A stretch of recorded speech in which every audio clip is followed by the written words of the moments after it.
Hi, and welcome to another exciting segment of the Harvest Podcast. This episode is in conjunction with the Microcap conference that happened not too long ago. But more importantly, we are reviewing and speaking with CEO Stephen Dresner from Walk-In Dermatology. They are doing fantastic things, but without further ado, I'm going to introduce Stephen to you guys. Welcome, Stephen. We're excited to hear more about your company and everything you're doing to move this new way of finding urgent healthcare, what you're doing to move that forward. So welcome. Awesome. Thanks for having me, Carmel. Excellent. Tell us a little bit more about your model, the mission and vision, what makes it different to everything else out there, just as a start. Yeah, so walk-in dermatology is really a cross between traditional dermatology and urgent care. The concept is very straightforward. In dermatology and in other areas of medicine as well, patients tend to wait too long to be seen by a medical provider. And so what we are focused on is providing high quality same-day care. The services that we perform are the exact same that you would find in a more traditional dermatology practice, but we are making those services more accessible to people who want a same-day appointment or just want to walk in. We do also offer appointments. So in some ways, the analogy to urgent care isn't perfect because I think when people think about urgent care, it's sort of, a more transactional, oh, when I need it, I just show up. And Yeah. in dermatology, it's a little bit different because we see a lot of repeat patients. And mostly what we're doing is just sort of engineering a model that meets the needs of modern consumers. Again, they don't want to wait. So if you wake up with a rash or acne or some other issue, if your dermatologist can't see you for 2 months or even 2 weeks, that's not going to help you very much. So, that's the market that we serve. And the way we feel about our business is that it's really representative of the future of healthcare services, where consumers, again, across medical specialties, are placing a lot more importance on being seen quickly. And of course, being seen quickly in any medical setting is better for patients because faster care generally means better care. So that's kind of the overall business in a nutshell. Great, thank you. So the urgent care model has seen significant consolidation in recent years. How does walk-in dermatology's unit economics compared to, say, the traditional dermatology practices, particularly regarding like patient acquisition costs, visit frequency? You may have touched on this, but please just clarify those unit economics in comparison again to traditional dermatology practices for us. Yeah, wow, interesting. So mostly we rely on brand marketing. Walk-in dermatology as a trademark brand is a good one because you hang that sign above your door and people know exactly what's happening inside. So generally our cost of new patient acquisition is pretty low. We are a retail medical company, so you'll find our offices in a busy strip mall or, on a busy main street. And we rely on our signage, and we rely a lot on very sophisticated SEO, specifically long tail keyword search, to generate inquiries and volume. But ultimately, like a lot of businesses, the thing that matters most is word of mouth. And I always say to people, if you want to, learn more about us and who we are, all you got to do is go onto the web. Because you could see, the volume of reviews and how positive they are and what people say about us. And so, in some ways, yes, similar to urgent care on patient acquisition because they are also, retail medical. But as I kind of mentioned briefly before, we view urgent care as a little bit more transactional, where you sprain your ankle, you go in, and then you don't go back again. In dermatology, we're just seeing a massive change in the way consumers are consuming derm services. You have patients with bad skin conditions like acne that come in Right. every month. And their priorities don't change. It's not like this month they don't want to wait, but next month they're fine with waiting. They don't want to wait. And we find that, the trends are really just accelerating. You look at Amazon going from next day to same day to 1 hour drone delivery. People want what they want right now. And so, the urgent care model has been very informative for us in both how we set up the actual corporate side of the business and how we, do our marketing and try to get patient engagement through things like branding. Makes complete sense. Now, obviously, it's needed, as you're mentioning, the skin and dermatology is such a big component of self-image in today's highly self-conscious society. So I think it makes absolute sense. Nobody wants to feel they need to wait weeks and, like you said, sometimes months to get an appointment. So a great gap that you're bridging there. What specific metrics will demonstrate the success of this hybrid model? Patient wait times, obviously you mentioned they don't want to wait, so that's one of the success metrics. What are the scores in terms of satisfaction or provider utilization rates, and how does all Yeah. this come together to speak about the practice's profitability? Great. So I guess there's two ways to sort of look at, success and how we define success. Ultimately, our mission is to take care of people. So the ultimate metric is, patient satisfaction and did they feel like they got what they came for? And so as you just mentioned, we do focus on wait time. The way we think about it is if you're a walk-in, meaning you just show up at the office with no appointment, you haven't called in, and you show up while the office is open during office hours, you will be seen.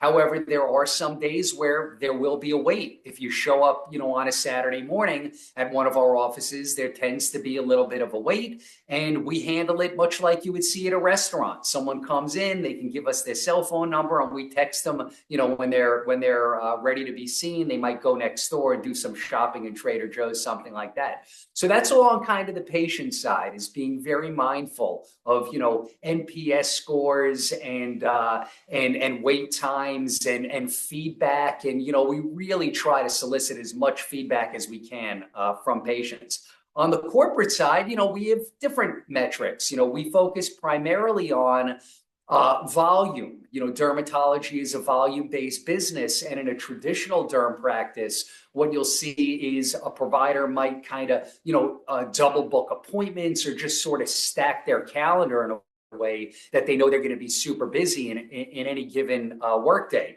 In our model, it's a little trickier because in order to see all those walk-in patients, we have to provide capacity. So we have kind of a laddering approach to our scheduling, but we still do have certain metrics in terms of, provider, patients seen per provider per hour. And those metrics are pretty similar to what you would see in a traditional private practice. So, different metrics on the corporate side, but in general, the business does run, as I'm referring to it, as like a traditional derm practice. The ratio of new to repeat visits looks similar. The mix of services looks similar, although it's probably worth mentioning that we do lean heavily medical. We offer injectable services. We do run a med spa in one of our offices, but really, the mission of walk-in dermatology and where we kind of fit into this, this market is to provide, more basic medical dermatology care. And we just find there's such a tremendous need, that we seem to be fulfilling our corporate mission, at least. The key for us is opening up more offices. We're focused right now only in New York. And eventually I like to think we'll, be moving to different states. But, right now the mission is on, opening a few more offices in downstate New York. Wonderful. And you've touched then on a bit of the growth strategy, which I was about to ask you. With a lot of investment kind of targeting the dermatology space, private equity investment in particular, tell us a bit more now. You mentioned locations, but what else is in your growth strategy with regard to services? Will there be expansions where that's concerned? How would you balance rapid expansion with maintaining quality care? Yeah, great question. So, most companies like ours want to do it all in-house. So, if you were a small independent medical practice, you would try to outsource an awful lot. You'd outsource, billing, things like that. You'd outsource your pathology. You would outsource your Mohs, or surgical services. And so, with what we're doing, in terms of getting to scale, we're bringing it all in-house. So, we want to have the capabilities to do our own, skin cancer surgeries and also Mohs surgeries, particularly for the face. We want to run all of our own billing in-house. We want to run all of our operations in-house. And then as we're growing and we look to expand things like pathology services and reading, slides for cancer, that's also something that we aim to eventually do. So almost kind of picture, like a vertically integrated company. And this is not unique. I can only really speak to the derm sector, but what you see is, in multi-site dermatology practices that get to scale, they definitely try to manage as much of the operations and the medical fulfillment themselves. So, we're kind of following that same playbook. Although, again, worth kind of mentioning is, we're really, a medical derm business. Some dermatologists, focus more on aesthetics and cosmetics and injectables. And, there's a lot of groups out there doing that, but there's nobody else that's doing walk-in derm care. And so I guess, in some ways, I kind of look at this as like the classic Harvard Business School model of trying to do a very narrow job better than competition. And in our case, that narrow job is seeing patients on a same-day basis. So a lot to figure out just in that, how you schedule and how you staff and, kind of cover the basics of running an office. Definitely a very promising competitive advantage there and much needed. Again, tell us more about perhaps your technology that you are currently using or looking to leverage in terms of AI, etc. Since you're fairly new in the space or fairly new as a company, it's a great potential time to incorporate all sorts of technology, right, to prepare for the future. What are you leveraging right now? Yeah, so true, so true. So first is, I've got a bit of a software background. And as I was getting entrenched in the dermatology business, one of the things we decided early on was not to build, but to buy. It's very tempting when you run into some problem. Oh, if you think you could solve it with technology, let's just go and build it. But mostly we've relied on software vendors to supply us with our main systems. So like our EMR, our electronic medical record system, our PMS, our practice management system, that's all outsourced. Now, the kinds of things that we do ourselves on the tech front really tie much more into marketing. Things like developing, funnels for finding patients and building jot forms to generate interest. Things that we were doing during the COVID pandemic to generate telehealth leads. So we do run, some unique things in terms of tech, but really it's mostly on the marketing side. And interestingly, what we found in dermatology is that there's not a tremendous amount of sophistication on marketing because there's so much natural demand. When patients just keep showing up at your door, you don't have to be that clever, but we're able to show very quick growth in our offices because we are a little bit more clever. When other dermatology practices are trying to, be at the top of a Google search for dermatologists near me, we work on more obscure search criteria, such as what happens if I scratch off a mole, or what happens if I scratch off a pimple on a mole. And some of those searches generate 10,000 uniques a month. So, there are some clever things that we're doing with technology, but again, most of it is really on the marketing and patient acquisition side. Oh, I Wonderful. should mention Yeah. before we move on, because you mentioned AI, I do actually think that the dermatology space is going to see a lot of change due to things like AI. For instance, full body skin mapping, which is now in its early stages, but eventually what I expect to see is, a patient going into a dermatology office will step in some sort of a booth. There will be, a photo mapping technology that highlights the areas that a dermatologist might want to focus on. Could be, lesions that look like they might become skin cancer. And so I do see AI eventually having a huge impact in the business. But the reality is, right now, I don't see a huge impact. There are services that do, mole mapping and tools to help people identify, what could be a suspicious, lesion or spot for skin cancer. But, the medical community, as you would expect, again, I can only speak to dermatology, to the dermatology field, but, it's still really human driven. When you look at the results of, AI detection on potential skin cancer versus human, I mean, you're hardly seeing that like machines do stuff better yet. But I do think that there's pretty broad consensus in the industry that because dermatology is visual, that we are likely to see a lot of technology to help with the visual assessment.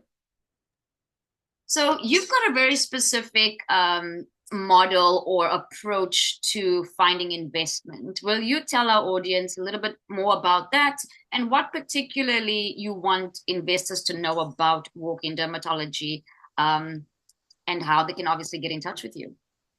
Yeah, so generally, like a lot of high growth businesses, we are relying on outside capital to fund our growth.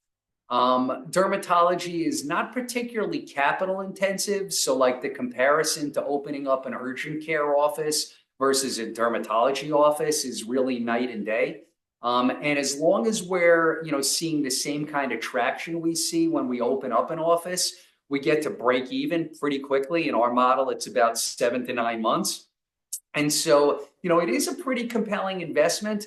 We've been open to both, individuals who want to participate and institutions. We have a mix in the company. We've only done a couple of small funding rounds, but I love to talk with people who are interested in this space. And we think it's a very good investment opportunity for people who want to get involved in the space. Excellent. So your website for investors to reach you at, or any information where they can reach out if they're interested? Yeah, so I mean, I could be found, on the web. Stephen Dresner, you could probably find my contact information, or just email me, last name Dresner at walkindermatology.com. And our website is just that. It's walkindermatology.com. We've got a lot of content there, including blogs. And as I was kind of alluding to in our marketing, most of our blogs are focused on helping patients answer questions that they might have about a skin condition. So there's some useful stuff there as well. Excellent. Well, we look forward to hearing more and catching up with you again to find out how that growth trajectory is going. That's it for the Harvest Podcast. You guys stay tuned for more and reach out to Stephen should you be interested. Take care. Thank you, Awesome. Stephen. Thank you. See you. Brought to you as always by the Harvest Podcast, available anywhere you listen to podcasts.